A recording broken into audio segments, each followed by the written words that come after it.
রাস্তাঘাটে মূলত জ্যাম জট হয়েই থাকে সব সময়। মূলত হপডের সময় একটু বেশি হয়, বা ঢাকা শহর থেকে যখন গ্রামে যায় বা অফ থাকে তখন একটু বেশি হয়। আর ঘোরাঘুরি করতে সবারই ভালো লাগে, কম বেশ ছোটো বড়ো সকলেরই। আর আনন্দ দেয় ঘোরাঘুরির সময়টা। আর ঘোরাঘুরি করতে সকলেই ভালো লাগে। ঘোরাঘুরি করলে পৃথিবী উপভোগ করা যায়, সৌন্দর্য দেখা যায়, সময়টা ভালো কাটে। হ্যালো এভরিওয়ান, আসসালামু আলাইকুম ওয়া রাহমাতুল্লাহ। চলে আসলাম আরও একটি ব্লগে। আমন্ত্রণ জানাচ্ছি নতুন একটা ভিডিওতে। বন্ধুরা, চলে আসলাম বর্তমানে আরেকটি ভিডিও আপলোড করছিলাম মূলত আপনাদের মাঝে। বন্ধুরা, মূলত শুক্রবার আপডেট ছিল। মূলত আমার ফ্রেন্ডের বাসায় মূলত মহাখালী রেলগেট পাগলা ব্রিজ ওখানে চলে গেছিলাম। তো বন্ধুরা, মূলত ওখান থেকে আর কি রাতটা ছিলাম। মূলত সকালে আবার শনিবার আবার ডিউটি আছে মূলত।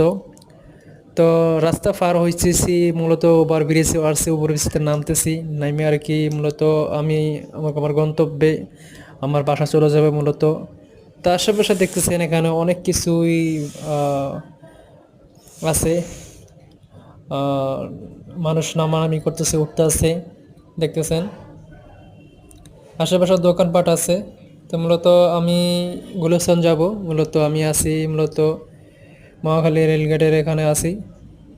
আশেপাশে রিক্সা, বাস আসতেছে, যাচ্ছে। মূলত আমি যে বাসটা যাব মূলত সে বাসটা এখন আসতেছে না।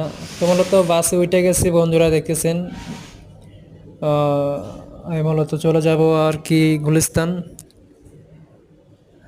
তো গুলিস্তান যাব মূলত, দেখতেছেন আপনার এই বাসে জ্যামজট, বাসে মূলত জ্যামজট থাকেই।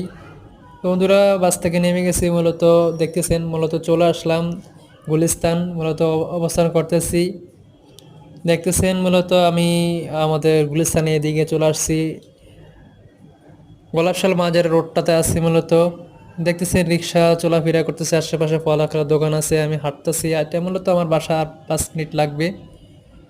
তো বন্ধুরা, ব্লগটি ভিডিওটা কেমন ছিল অবশ্যই লাইক কমেন্টস করে পাশে থাকবেন। নতুন ভিডিও পেতে অবশ্যই বাইকটাকে ফলো করে চ্যানেলটিকে সাবস্ক্রাইব পাশে থাকবেন। লাইক কমেন্টস করে জানাবেন কেমন ছিল। এমন ধরনের ভিডিও পেতে অবশ্যই আমাকে সাপোর্ট করে থাকবেন ও অবশ্যই উৎসাহ দিয়ে থাকবেন। নতুন নতুন ভিডিও পেতে অবশ্যই চ্যানেলটিকে সাবস্ক্রাইব করবেন। তো বন্ধুরা, মাঝে মাঝে কাজের পাশাপাশি মূলত ভিডিও করে থাকি। এরকম ভিডিও পেতে অবশ্যই আমাকে উৎসাহ দিবেন। তো একটা কথা বলি, মূলত জ্যামজট রাস্তা হয়ে থাকে, তো সাবধান থাকবেন সকলে। সবাইকে ভালো থাকবেন। আল্লাহ হাফেজ। আসসালামু আলাইকুম ওয়া রাহমাতুল্লাহ। নতুন ভিডিওতে আবার দেখা হবে। আল্লাহ হাফেজ।